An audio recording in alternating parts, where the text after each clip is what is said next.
केही समय अगाडि केही दिन अगाडि काठमाडौँ जिल्ला अदालतका माननीय न्यायाधीश र एकजना कानुन व्यवसायीको बीचमा इच्छाराज तामाङ समेतको मुद्दामा पैसा लेनदेन घुस खाने र खुवाउने विषयमा भएको अडियो रेकर्ड बाहिरिएपछि त्यसले सिङ्गो न्यायपालिका मिडिया र अन्य सम्पूर्ण सेक्टरलाई प्रभावित पारेको छ। यसले एउटा स्पष्ट सन्देश दिएको छ। त्यो सन्देश के हो भने कानुन व्यवसायीहरू र न्यायाधीशहरू आपसमा मिलेर मुद्दामा न्याय किनबेच हुँदो रहेछ भन्ने एउटा सन्देश दिएको छ। त्यो सन्देश ज्यादै लज्जास्पद छ। कानुन व्यवसायको रूपमा हामीलाई शिर उठाउन गाह्रो भएको छ। न्यायको याचना गर्ने न्याय माग्ने व्यक्तिहरूलाई अदालतमा जान सङ्कोच भएको छ। यो घटना केवल एउटा मात्रै घटना होइन भन्ने कुरा हामीलाई लाग्छ। यो नै पहिलो र अन्तिम घटना होइन। यो त एउटा टिप अफ द आइसबर्ग मात्रै हो। यस्ता बाहिर नआएका कति घटनाहरू होलान्। कसरी न्याय बिगारिँदो रहेछ, कसरी न्याय बेचिँदो रहेछ भन्ने विषयमा हरिकृष्ण कार्कीको प्रतिवेदनले ल्याएका कुराहरूलाई यो घटनाले अझै साबित गरेको छ। त्यसैले हामीले यो विषयको गम्भीरतालाई बुझिसके पछाडि हुन त अहिलेका कामप्रधान न्यायाधीशले यो घटना बाहिर आइसके पछाडि न्याय परिषदकै इतिहासमा इमर्जेन्सी रूपमा न्याय परिषदको बैठक बोलाउनुभयो र न्याय परिषदको बैठक बसेर 3 जनाको एउटा छानबिन समिति जाँचबुझ समिति गठन भएको छ। तर त्यो जाँचबुझ समितिलाई 45 दिनको समय दियो। त्यसमा हाम्रो विमति रह्यो। हामीले के भन्यो भने जब न्यायाधीश आफैले यो टेप रेकर्डिङ भएको घटना मेरो भोइस हो, मसँग भएको वार्तालाप हो भनेर स्वीकार गरिसक्नु भएको छ। यस्तो अवस्थामा 45 दिनसम्मको समय दिएर छानबिन गर्नु भनेको त्यो वस्तुस्थितिलाई ओझेलमा पार्नु र न्याय मार्ने काम हुन सक्दछ। त्यसैले 45 दिनको सट्टा 7 दिनभित्र छानबिन गरियोस् भनेर हामीले प्रधान न्यायाधीशसँग हामीले ज्ञापन पत्र दिएका थियौँ। हामीले 9 गते ज्ञापन पत्र दियौँ। प्रधान न्यायाधीशले यो छिटो गर्नुपर्ने हो, छिटो हुन सक्छ, तर केही हामीसँग कानुनी प्रावधानहरू अडचनहरू छन् भन्नुको हामीले भन्यौँ। कानुनी प्रावधान र अडचन आफ्ना ठाउँमा होलान्, तर त्यसलाई एक्सपिडाइट गर्न सकिन्छ र समिति बनाउँदाखेरि छोटोभन्दा छोटो समयको म्याद दिन सकिन्छ र तपाईँहरूले यो नगरेकोमा हामी दुःखी छौँ र यसले घटनालाई विसर्जन गर्नेतिर नपुर्याओस् भनेर हामीले सावधान गरेका छौँ। र आजको यो प्रेस मिटको एउटा मुख्य उद्देश्य के हो भने केवल यो विषय कानुन व्यवसायको मात्रै विषय हो, न्याय पाउनु प्रत्येक नेपाली नागरिकको अधिकारको विषय हो। त्यसैले हामीले यो उठाएको विषयमा छिटोभन्दा छिटो अनुसन्धान हुनुपर्दछ र दोषीमाथि कारबाही हुनुपर्दछ भन्ने विषयलाई सम्पूर्ण मुलुकभरिका कानुन व्यवसायहरूले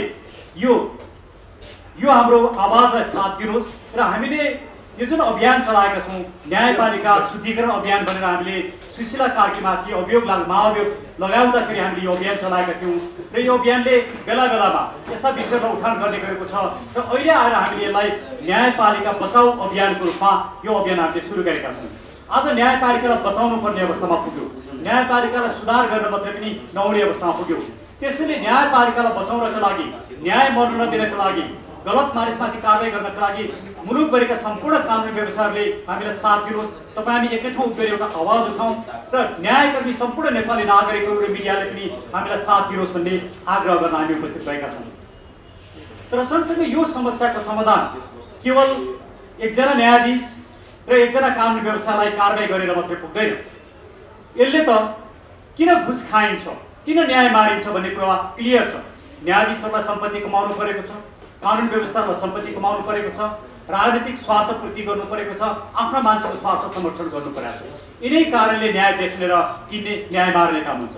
त्यसैले यसको प्रत्यक्ष रूपमा कहाँबाट देखिन्छ भने अहिले मुलुकमा भएको न्यायाधीशहरूको तलब, सेवा र सुविधाले आज अनगिन्ती न्यायाधीशहरूले जुन आलिशान जीवन बिताइरहनु भएको छ र कानुन व्यवसायमा आएको केही वर्षमा नै जुन किसिमको आर्थिक जीवन उहाँहरूले बिताइरहनु भएको छ, यसले के प्रश्न पार्दछ भने केही कानुन व्यवसायी बिचौलिया भएका छन्, केही न्यायाधीशहरू पैसाको प्रलोभनमा न्याय मारेका छन्। यी सबैको सम्पत्तिको छानबिन जबसम्म गर्न सकिँदैन तबसम्म न्यायपालिकामा भएको विकृति समाधान गर्न सकिँदैन। त्यसैले हामीले प्रधान न्यायाधीशलाई भन्यौँ, तपाईँकैबाट सम्पत्ति छानबिनको काम सुरु गरौँ। पूर्व प्रधान न्यायाधीशहरू, पूर्व न्यायाधीशहरू र बहालवाला प्रधान न्यायाधीश र न्यायाधीशहरू सबैको सम्पत्ति छानबिन गरौँ र कानुन व्यवसायको सम्पत्ति छानबिन गरौँ र दोषी देखेका व्यक्तिहरूमाथि कारबाही नगर्ने हो भनेदेखि, हामी यो ठाउँमा नजाने हो भनेदेखि अब न्यायपालिका सुधार्न धेरै गाह्रो हुन्छ। हामीले सँगसँगै प्रधान न्यायाधीशलाई के पनि भन्यौँ भने बारले 116-70 दिनसम्म गरेको आन्दोलनमा जुन माग राखेको थियो त्यो पूर्णतः बिल्कुलै एकाङ्की थियो। केवल चोलेन्द्र शमशेर राणा मात्रै भ्रष्टाचारी हुन्, उनले मात्रै न्याय मारेका छन् भन्ने आधारमा जुन आन्दोलन 170 दिनसम्म गरियो त्यो कुरा चाहिँ गलत रहेछ, एकाङ्की रहेछ भन्ने कुरा आज प्रष्ट भयो। किनकि न्यायाधीश र कानुन व्यवसायी मिलेर कसरी न्याय मार्दा रहेछन् भन्ने कुरो यो घटनाले प्रष्ट पारेको छ। त्यसैले हामीले के भन्यौँ भने त्यो आन्दोलनको दौरानमा जसरी न्यायाधीशहरूले बेन्च बहिष्कार गरे त्यो न्यायिक मर्यादा विपरीत छ। न्यायाधीशले आन्दोलन गर्दैन, न्यायाधीशले आन्दोलन गर्ने परम्परा दुनियाँमा कहीँ पनि छैन, त्यो न्यायिक मर्यादा विपरीत छ। त्यसैले तपाईँ प्रधान न्यायाधीश, कानुन प्रधान न्यायाधीश लगायत जो न्यायाधीशहरूले न्यायिक मर्यादा विपरीत काम गर्नुभयो त्यो पनि एउटा गम्भीर विषय छ। त्यसैले अब यी सबै कुरालाई समाधान गर्नको लागि प्रधान न्यायाधीशबाटै सम्पत्ति छानबिन गर्नुपर्छ भन्दा उहाँले सकारात्मक कुरा देखाउनुभयो, तर धेरै समस्याहरू छन्। मैले मात्रै भनेर हुँदैन भन्नुभयो। हामीले भन्यौँ तपाईँ 2-4-5 महिनाको प्रधान न्यायाधीश, तपाईँले 2-4-5 महिनामा 2-4-5 दशकसम्म र सदियौँसम्म यो न्यायपालिकालाई सुदृढ पार्ने काममा दृढ निश्चयताका साथ काम गर्नुहोस् भन्यौँ। हामी अहिले पनि भन्छौँ उहाँलाई खुट्टा नकमाउनुहोस्। त्यसैले म सम्पूर्ण पत्रकार मित्रहरूलाई, मिडियाका साथीहरूलाई के भन्छु भने सबै न्यायाधीशहरू, पूर्व प्रधान न्यायाधीश लगायत कतिपय पूर्व प्रधान न्यायाधीश छन्, म जसको नाम लिन्न, आवश्यकता पर्दा लिउँला। एउटा पूर्व प्रधान न्यायाधीशको तलब सेवा र सुविधाले अस्पताल खोल्न सकिँदैन, फ्याक्ट्री खोल्न सकिँदैन, उद्योग धन्दा खोल्न सकिँदैन, तर त्यसमा प्रधान न्यायाधीश छन्। यी सबैको छानबिन नगर्ने हो भने न्याय भरेको भरे हुन्छ र जसले न्याय माग्छन् उनीहरू सधैँ सत्तामा हुन्छन्, जसले न्यायको याचना गर्छन् उनीहरू पीडित हुन्छन्। त्यसरी यो समस्याको समाधान गर्नको लागि तपाईहरु जस्तो मिडियाको सशक्त भूमिका छ। तपाईहरुले एउटा आवाज सशक्त रूपमा उठाइदिनुपर्छ। के हो भने पूर्व प्रधान न्यायाधीश, पूर्व न्यायाधीशहरू र बहालवाला कानुन प्रधान न्यायाधीश लगायत सबै न्यायाधीशहरूको सम्पत्ति छानबिन गर्ने एउटा निष्पक्ष शक्तिशाली आयोग गठन गरियोस् र त्यो आयोगले छानबिन गरेर दोषीमाथि कारबाही गरियोस्। यो मात्रै अब न्यायपालिकालाई बचाउने एउटा सशक्त माध्यम हो भन्ने कुरा तपाईहरुले उठाइदिनुहुन्छ र हाम्रो यो आवाजमा साथ दिनुहुन्छ भन्ने अपेक्षाले हामीले आजको पत्रकार सम्मेलन गरेका हौं।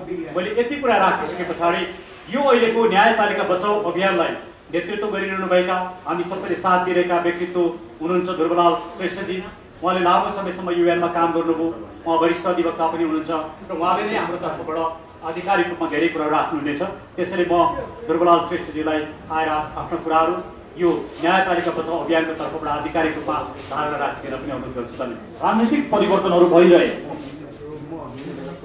न्यायालय सक्षम थियो, न्यायालय सबल थियो, न्याय निष्पक्षता छँदै थियो, तर गलत कार्य गर्ने न्यायकर्मी, गलत आचरणका व्यक्तिहरूको कारण दुर्गन्धित बन्ने अवस्था सृजनाहरू भइरहे हो। त्यस्ता दुर्गन्धित व्यक्ति र न्यायका जुनले चाहिँ न्याय प्रदान गर्न जसले जिम्मेवारी लिएका थिए ती सत्यताको विमुख रहने जो छन् त्यसका विरुद्धमा हामीले एउटा नागरिक आवाज मार्फत मुलुकलाई न्याय प्रदान होस् र नागरिकको समग्र नागरिकको आस्थाको केन्द्र न्यायालयलाई झन सक्षम न्यायालय र झन आस्था र सदाको अदालत बनाउने हाम्रो अभियान हो र अदालतको मानमर्दन हुने, अदालतलाई बिचौलिया मुक्त बनाउने र सक्षम न्यायाधीश र योग्य न्यायाधीशको परिकल्पनाका साथ हामीले यो जागरण अभियान सुरु गरेका छौं।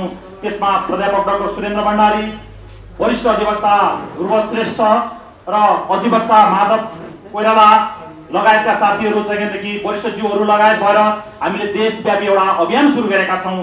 त्यो अभियानले के भन्छ भन्दाखेरि हामीले त्यसको चाहिँ मुख्य उद्देश्य र त्यसको मेन हाम्रो चाहिँ कार्य नै के हो त भन्दाखेरि गलत कार्य गर्ने सम्पूर्ण न्यायाधीशहरूको सम्पत्ति हामी छानबिन गर्ने र छानबिनका लागि नयाँ ढङ्गले नागरिक आवाज उठाउँदै गलत कार्यहरू गर्नेका चाहिँ सम्पत्ति हामी राष्ट्रियकरण गर्छौं र न्यायाधीश भएर न्याय प्रदान नगर्ने, गलत कार्यहरू गर्ने र एउटा चाहिँ हल्लाको भरमा न्यायालयलाई दोष लगाउने, जसले चाहिँ न्यायालयलाई एउटा चाहिँ हल्लाको भरमा न्यायालयलाई चाहिँ लान्छना लगाउने जो कार्यहरू गर्छन् तिनीहरूका विरुद्धमा पनि हो यो र न्यायालय बिचौला मुक्त बनाउने हाम्रो अभियान एकातिर छ भनेदेखि अर्कोतिर न्यायालयको मानमर्दन जसले गर्छ त्यसका विरुद्ध पनि हो र न्यायालय सक्षम बनाउने, न्यायालयलाई चाहिँ एउटा ऐतिहासिक बनाउने र पवित्र न्यायालय र स्वच्छ एउटा चाहिँ सत्यतापूर्ण न्याय प्रदान गर्ने न्यायालय बनाउने हाम्रो अभियान हुँदा तपाईहरुको यो चाहिँ केदेखि यो सञ्चार मार्फत समग्र नागरिकहरुमा जाओस्